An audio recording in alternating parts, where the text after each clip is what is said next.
בפייתון ניתן לחשוב על מודול כעל קופסת כלי עבודה. היא מכילה סט של כלים שיכולים להיות משתנים, פונקציות או אפילו מחלקות שעוזרות לנו לבצע משימות מסוימות. כמו שלא היינו מכניסים את כל הכלים שלנו לכיס בכל פעולה יומית שאנחנו עושים, ככה גם בפייתון אנחנו לא מקבלים את כל הכלים שעומדים לרשותנו בבת אחת, אלא אנחנו צריכים לבחור במה אנחנו רוצים להשתמש ולייבא את זה. כדי לייבא חבילה נשתמש במילה השמורה import. מיד לאחר מכן נרשום את השם של החבילה או המודול שאנחנו רוצים לייבא. באמצעות רנדום אנחנו יכולים להגריל מספר בין 1 ל-10.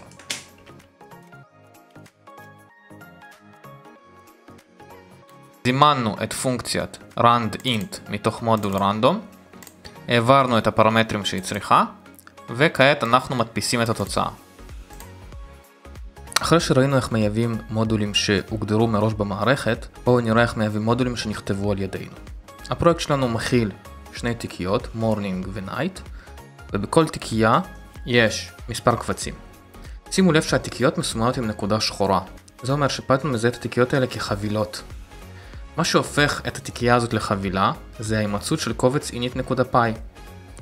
זה קובץ ריק כברירת מחדל, ומה שהוא נועד לעשות זה לסמן את התיקייה כחבילה.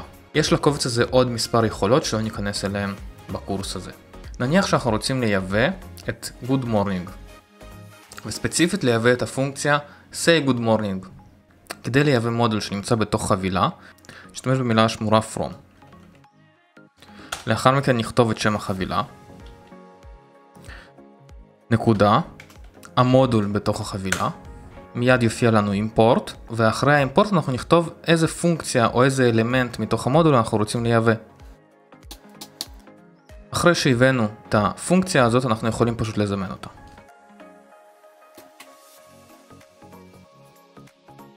ניתן גם לייבא את כל המודול בפני עצמו. גם הפעם נשתמש במילה השמורה from, השם של החבילה, import, good morning. שימו לב שעכשיו good morning מייצג מודול שמכיל בתוכו פונקציה. אז אם אנחנו רוצים לגשת לפונקציות בתוך good morning, אנחנו נשתמש בנקודה. פייצ'ר משלים אותי. בואו נבנה עוד חבילה בתוך morning.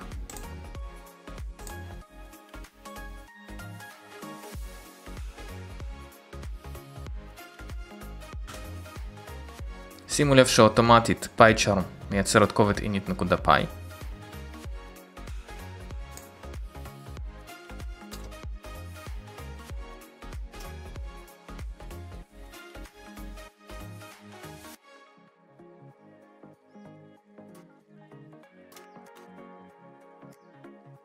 אז כתבנו פה פונקציה בסיסית שקוראים לה it, והיא מדפיסה ים good morning והשם של הבן אדם שמגיע כפרמטר. בואו נייבא את הפונקציה הזאת. שימו לב שיש לנו פה חבילה בתוך חבילה. כדי לייבא מודול שנמצא בתוך חבילה שנמצאת בתוך חבילה אחרת, אנחנו גם הפעם נשתמש במילה השמורה from, החבילה הראשית, נקודה, החבילה הפנימית יותר, והפעם נגוון וניכנס ישירות למודול fold, import, it. בואו נפעיל את it.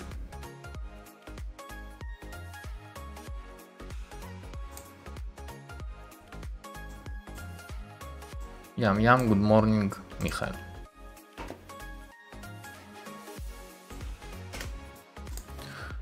עוד משהו שווה להכיר בכל הנושא הזה של אימפורטים זה המילה השמורה as.